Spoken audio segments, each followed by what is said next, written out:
Hello everyone! Narito na tayo para sa ating lesson number 27 at pag-uusapan natin ngayon yung tinatawag natin ng mga gender nouns o yung mga pangalan ng mga salita na may kaugnayan sa kasarian. Okay? Una ay yung masculine noun. Pag sinabi nating masculine noun, ito yung mga salitang panlalaki o yung mga pangalan o mga salita na panlalaki. Ang feminine ay pambabae. Ang common ay may kasarian ngunit hindi tiyak ang kasarian. Ang neuter noun naman ay mga walang kasarian. Ano bang mga example natin sa masculine noun? Madalas, ang example natin dyan o yung mga panlalaking katawagan o salita ay yung father, ayan, son, ano pa? Father, son, boy, ayan. Alam niyo ba na ang lalaking aso, in English, o kapag masculine yung aso na yon na tinutukoy natin, siya ay tinatawag na dog. Ibig sabihin, kung nakakita ka pala ng aso at ito'y babae, hindi mo siya tinatawag na dog kasi ang dog ay para sa panlalaki. Kung mag-base tayo sa masculine. Pero dahil nga common na to, na ginagamit natin, oh, I saw a dog. Kahit na babaeng aso yung nakita mo, dog pa rin yung tawag mo dahil common na termino. Pero kung magbabase tayo sa masculine nouns o yung mga pangalan ng mga salita ng panlalaki, ang dog ay naaangkop para sa lalaking katawagan ng aso. Okay? Ano pa? Yung Zorro. Zorro in English is fox. Ibig sabihin, ang fox ay may pambabaeng katawagan din. Pag sinabi natin fox, tapos nakakita ka ng fox na babae, hindi mo siya tinatawag na fox. Siya ay tinatawag mo na, dito na tayo sa number 2, sa feminine. Tuturo ko sa inyo kung ano ba ang pambabae niya. Sa feminine naman, pambabae, ito naman ay yung mga babaeng kasarian.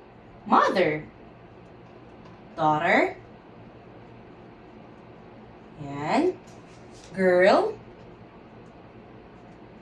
Paano kapag babaeng aso? Ang babaeng aso sa feminine noun is actually this word.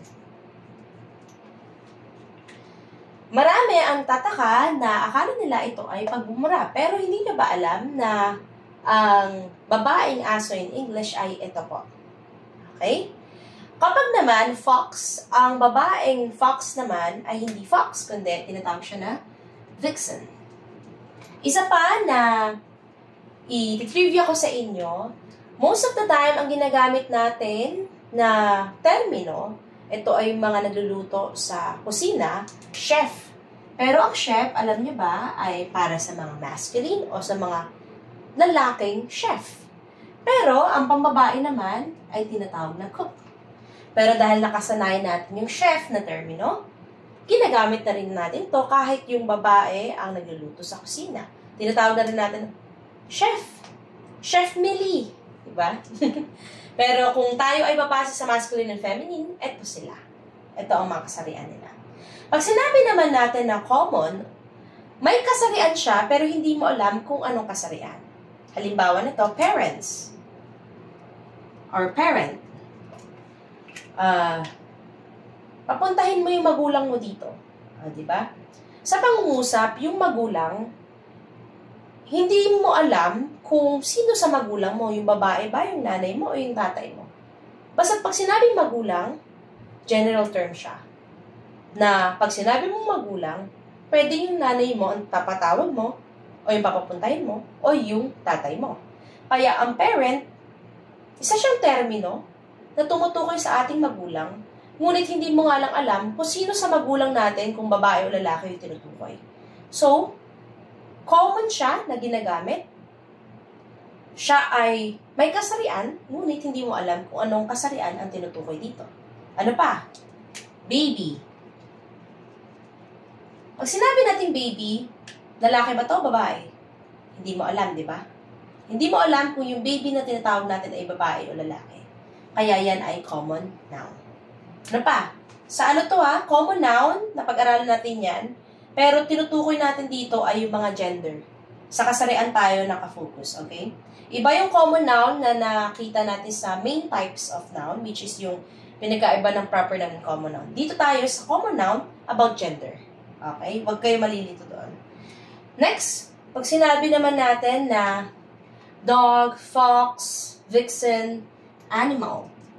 Pag sinabi nating animal, wala kang tinutukoy na babae o lalaki na kasarian. Basta sinabi mo lang hayop. Hindi mo alam kung babae o lalaki ba yun. Kaya, siya ay, yung salitang animal ay common gender noun. Person. I saw a person at school. Ngayon, nakakita ako ng tao sa school. Pag sinabi mong salitang tao, alam mo ba kagad na babae o lalaki yung pinag-uusapan? Hindi. Kaya yan ay common gender noun. Okay? Pag sinabi naman natin na neuter noun, mga walang kasarian. Kaya lahat ng mga nakikita mo na wala namang hininga, walang kasarian, yan ay neuter noun. Halimbawa niyan, fan. Diba? Fan, tail, ano ba? Books. May kasarian ba ang books? Wala. Computer. Wala silang kasarian. Sinasama pa rin natin yan dito para malaman nyo lang kung ano yung mga salita na may kasarian at walang kasarian o yung mga salita na may kasarian siya pero hindi mo naman tiyak kung babae at lalaki.